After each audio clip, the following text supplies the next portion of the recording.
मैं ओम प्रकाश क्रांति बिहार राज्य आशा संघ बिहार प्रदेश का कार्यकारी अध्यक्ष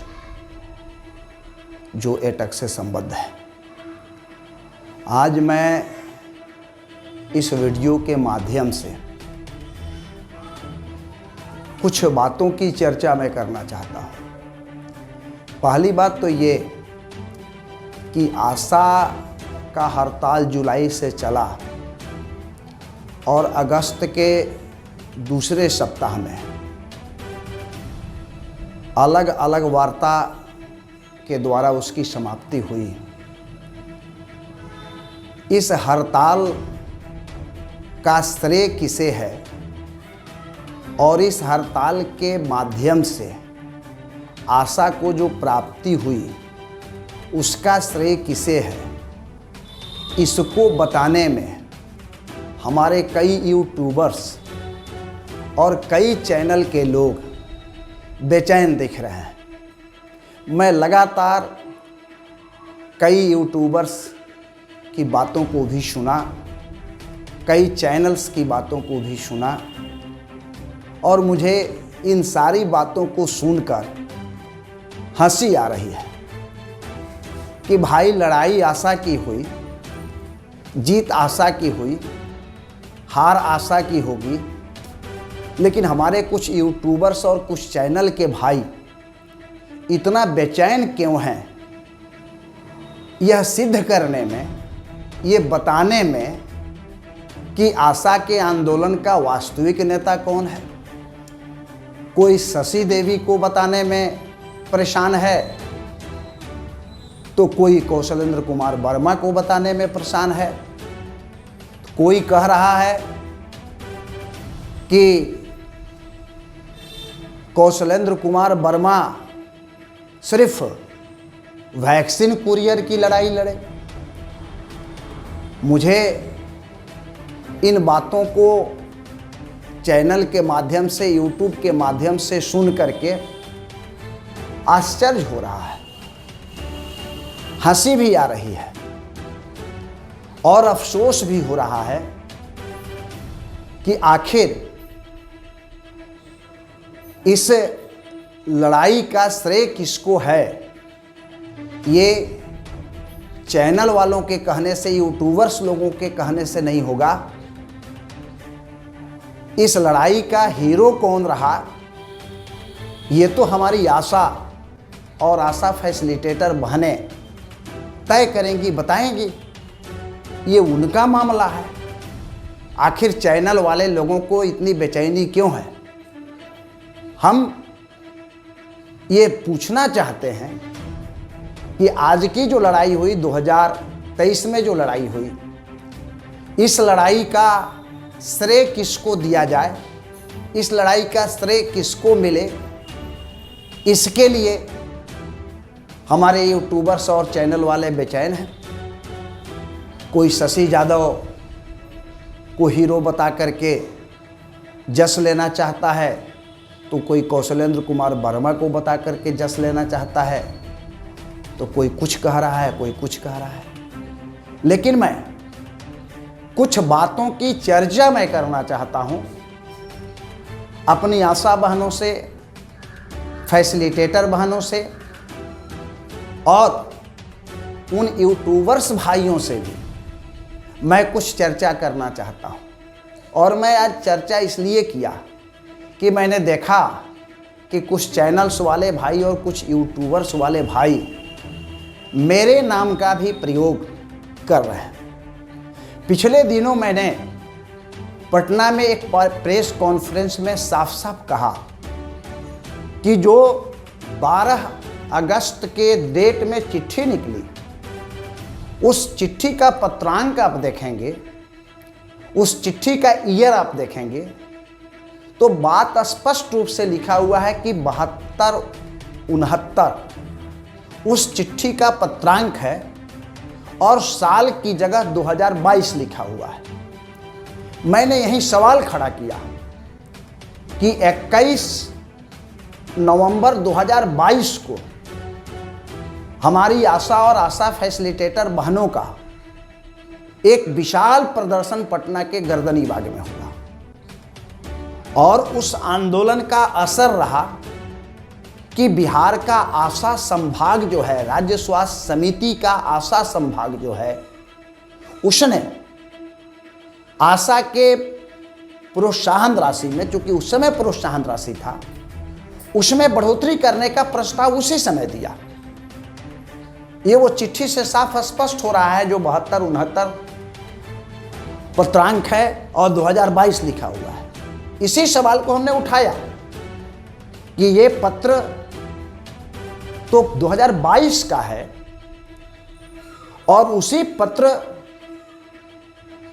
के आधार पर इस पूरे आंदोलन को दिग्भ्रमित करने का प्रयास तो किया ही गया है, बल्कि आशा संगठनों के बीच एक सोची समझी साजिश के तहत स्वास्थ्य विभाग के नौकरशाहों ने एक दरार भी पैदा करने का काम किया, ये मैंने कहा था।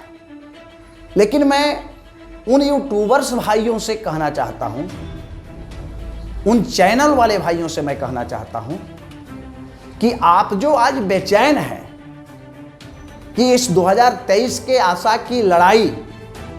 का श्रेय किसे दिया जाए, मैं आप लोगों से कहना चाहता हूं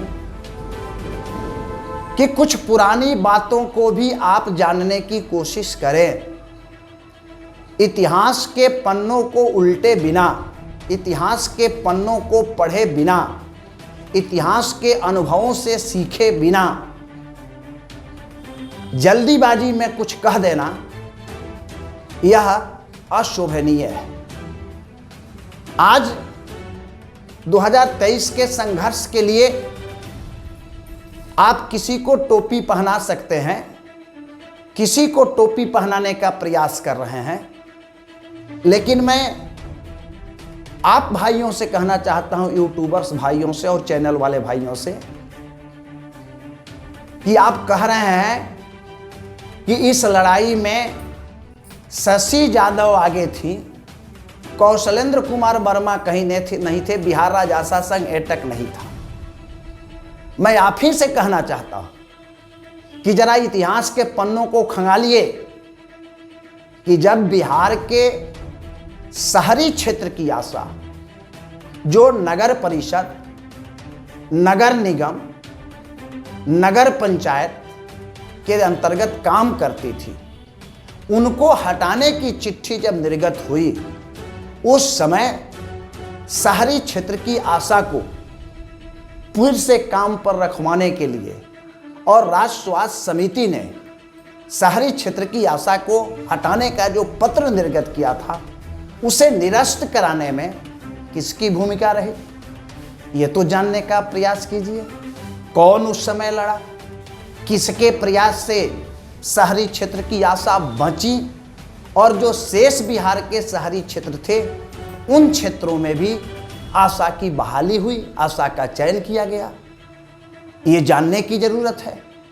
आपको यह भी जानने की जरूरत है कि जब आशा को जननी बाल सुरक्षा योजना के तहत 400 रुपये प्रोत्साहन राशि दिए जाते थे और राज्य स्वास्थ्य समिति ने बाजाप्ता पत्र जारी करके उस 400 रुपये में से 50 रुपये की कटौती करते हुए मात्र 350 रुपये का भुगतान का आदेश दिया, तो आशा के इस प्रोत्साहन राशि में कटौती नहीं हो, इसके लिए बिहार में किसने संघर्ष किया, इसके लिए बिहार में किसने लड़ा, ये आपको जानने की ज़रूरत है। आपको ये जानने की ज़रूरत है कि जब आशा के बहाली के उम्र के सवाल पर जब विवाद पैदा हुआ, क्योंकि पुरानी नियमावली के हिसाब से मिनिमम एज 25 वर्ष निर्धारित किया गया था और नए नियमावली के हिसाब से 18 वर्ष निर्धारित किया गया। इस 18 और 25 के लफड़ा में हमारी कई आशा बहनों का चयन संकट में फंस गया था। उस समय एक ही नियमावली हो आशा के लिए, और इसके लिए संघर्ष किसने किया, जिससे स्वास्थ्य समिति ने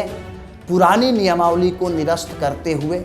नई नियमावली को मान्य किया और जिसके चलते हमारी कई आशा बहनों का चैन बच सका, इसको भी आपको जानने का प्रयास करना चाहिए। दूसरी बात मैं कहना चाहता हूँ कि जब आशा के स्किल के लिए एग्जामिनेशन की बात आई, परीक्षा देने की बात आई, और जब ये कहा गया कि आशा को 3 परीक्षाओं में सम्मिलित होना पड़ेगा और उस परीक्षा में आशा पास नहीं करेंगी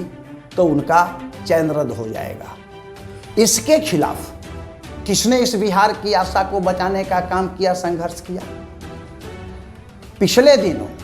आशा परफॉर्मेंस की, आशा के वर्क परफॉर्मेंस के आधार पर कुछ आशा को हटाने की बात चली। उन आशा बहनों को बचाने का काम किसने किया? ये बगैर इतिहास जाने मात्र 2023 के आंदोलन को अपना एजेंडा बना करके और ये वीडियो जारी कर देना, समाचार जारी कर देना कि इस आंदोलन के लिए फलाना व्यक्ति को ही हम टोपी पहना रहे हैं। आप यूट्यूबर्स के टोपी पहनाने से, आप चैनल वाले भाइयों के टोपी पहनाने से न किसी का टोपी चढ़ेगा न किसी का टोपी उतरेगा। इस पूरे बिहार की आशा जानती है कि चाहे वह शहरी क्षेत्र के आशा को बचाने का सवाल हो, आशा के उम्र का सवाल हो, आशा के जननी बाल सुरक्षा योजना के प्रोत्साहन राशि में कटौती जो हुई थी उसे वापस कराने का सवाल हो, या परफॉर्मेंस के नाम पर आशा को हटाने की साजिश के खिलाफ संघर्ष का सवाल हो, ये तमाम संघर्ष इस बिहार की धरती पर बिहार राज्य आशा संघ एटक के बैनर के तले लड़ा गया है। और हमारे नेता जो आज महासचिव हैं कौशलेंद्र कुमार वर्मा, उनके आह्वान पर, उनके नेतृत्व में, हम तमाम लोगों के नेतृत्व में, आशा बहनों के नेतृत्व में, चाहे वो बेगूसराय की आशा हो या पटना फुलवारी की आशा हो या बख्तियारपुर की आशा हो या हाजिरपुर की आशा हो, दरभंगा की आशा हो, बेतिया की आशा हो, छपरा सिवान की आशा हो, जमुई की आशा हो, बांका की आशा हो, कहाँ कहाँ का मैं नाम रखूं। इन तमाम आशा बहनों के नेतृत्व में, आशा फैसिलिटेटर बहनों के नेतृत्व में बहुत सारी लड़ाइयाँ इस बिहार के अंदर आशा के बेहतर जीवन के लिए लड़ी गई। लेकिन आज सस्ती लोकप्रियता लेने और देने के लिए हमारे कुछ यूट्यूबर्स भाई, कुछ चैनल वाले भाई कभी टोपी पहना रहे हैं शशि यादव को, तो कभी टोपी पहनाने का प्रयास कर रहे हैं कौशलेंद्र वर्मा को। कोई कह रहा है कौशलेंद्र वर्मा कौन है, कोई कह रहा है कि कौशलेंद्र वर्मा तो सिर्फ कोरियर का नेतृत्व करते हैं। अरे सच्चाई जानने का प्रयास करें और आप पता करें कि 10 तारीख को, 10 अगस्त को जो हजारों आशा फैसिलिटेटर पटना के डाक बंगला चौक पर उतरी, प्रशासन से नोकझोंक हुआ, वही धरना पर बैठ गई और उनके उस आंदोलन से बिहार सरकार डगमगाने लगी। स्वास्थ्य विभाग के अधिकारियों के कान खड़े हो गए और ये मामला स्वास्थ्य मंत्री तक पहुंचा। और जब स्वास्थ्य मंत्री ने आशा संगठन के तमाम लोगों को आमंत्रित करने की बात जिम्मेवारी अधिकारियों को दिया, स्वास्थ्य विभाग के अधिकारियों को दिया, राष्ट्रीय स्वास्थ्य समिति के अधिकारियों को दिया, तो राष्ट्रीय स्वास्थ्य समिति के अधिकारियों ने इस पूरे आंदोलन को अपने राजनीति का, अपने स्वार्थ का हिस्सा बना लिया और 2 संगठनों को आमंत्रित किया, 2 संगठनों को जानकारी दी कि स्वास्थ्य मंत्री के यहाँ बुलावा है, लेकिन बिहार राज्य आशा संघ एटक, जिससे राष्ट्रीय स्वास्थ्य समिति के अधिकारी हमेशा घबराए रहते हैं, इसलिए घबराए रहते हैं क्योंकि एक साल में 4 से 5 कार्यक्रम हम लोग करते हैं और सरकार के पास आशा के मांग को बुलंदी से उठाते हैं। इस घबराहट में राष्ट्रीय स्वास्थ्य समिति के अधिकारियों ने एक तीसरा संगठन बिहार राज्य आशा संघ एटक, जो लगातार आशा के सवाल पर आंदोलन करता है, उसके प्रतिनिधियों को सूचना नहीं दी जाती है, उसके प्रतिनिधियों को बुलावा नहीं भेजा जाता है। यह एक गहरी साजिश है और इसलिए बिहार राज्य आशा संघ एटक का जब प्रतिनिधिमंडल 14 तारीख को बिहार के स्वास्थ्य मंत्री से मिलता है तो बिहार के स्वास्थ्य मंत्री स्वयं कहते हैं कि हमको तो इसकी जानकारी नहीं थी, हमने तो सबको बुलाने के लिए कहा था। बात तो स्पष्ट हो गई। और तब जब हमारा प्रतिनिधिमंडल मिला तो राज्य स्वास्थ्य मंत्री ने जो 1500 रुपया पहले बढ़ोतरी की घोषणा की थी उसमें 500 और इजाफा करने का आश्वासन दिया। अब लोग कह रहे हैं, पत्र के बारे में कह रहे हैं, कई लोग पत्र के बारे में पूछ रहे हैं। कैबिनेट की बैठक आज 22 तारीख को हो रही है और उस कैबिनेट के बैठक में इन सारी बातों पर चर्चा होगी, इन सारी बातों का निर्णय आ जाएगा, सामने निर्णय आ जाएगा। और हम लोगों ने तो कहा है कि यदि सरकार आश्वासन दे करके अपने वादा से, अपने आश्वासन से मुकरती है तो अक्टूबर महीने में 15 अक्टूबर के बाद हम बिहार के तमाम पीएससी पर, बिहार के सभी जिला मुख्यालयों में सिविल सर्जन के सामने धरना और भूख हड़ताल करेंगे और फिर से नवंबर से हम हड़ताल में जाने की तैयारी करेंगे। क्योंकि हमारा डिमांड केवल बिहार सरकार से ही नहीं है बल्कि भारत सरकार से भी हमारा डिमांड है। और भारत सरकार जो हमारी आशा बहनों को 2000 रुपये रूटीन वर्क के नाम पर देती है, हम उसे भी बढ़ा करके 5000 करने की मांग कर रहे हैं। और मकसद यही था कि यदि 5000 रुपया केंद्र सरकार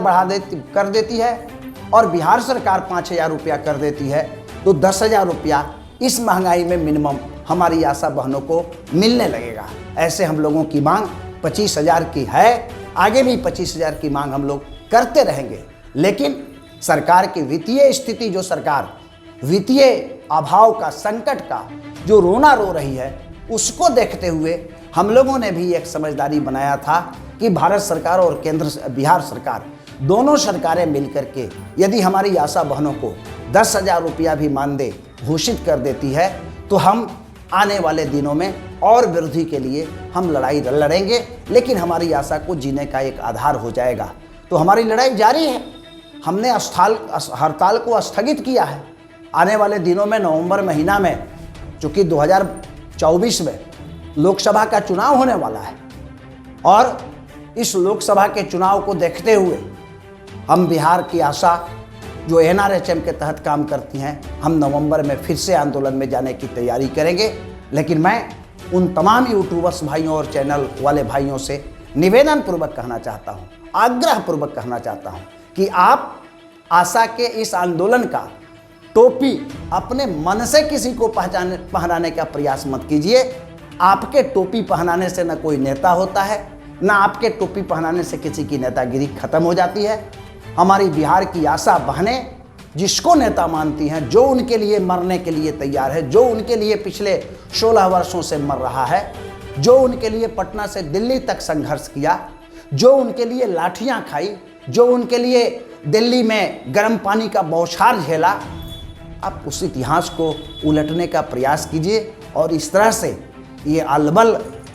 वीडियो, अलबल चैनल पर न्यूज़ चला करके बिहार की आशा को दिग्भ्रमित करने का प्रयास न करें, ये मेरा निवेदन है। और मैं फिर से कहना चाहता हूँ कि 2005 में आशा की बहाली हुई और 2007 से बिहार राज्य आशा संघ एटक लगातार आशा के सवालों को लेकर के संघर्ष करते आ रहा है। आप 2007 से लेकर के 2023 तक 16 वर्ष का समय होता है। 16 वर्ष के आंदोलन के इतिहास का आप अध्ययन करें, तब आपको पता चलेगा कि बिहार के आशा आंदोलन का टोपी पहनने का हकदार कौन है, वास्तविक रूप से हकदार कौन है, ईमानदारी के साथ कौन हकदार है जो बिहार राज्य के आशा के आंदोलन का टोपी पहन सकता है। इसलिए मैं इस वीडियो के माध्यम से अपनी इन्हीं बातों को कहते हुए और पुनः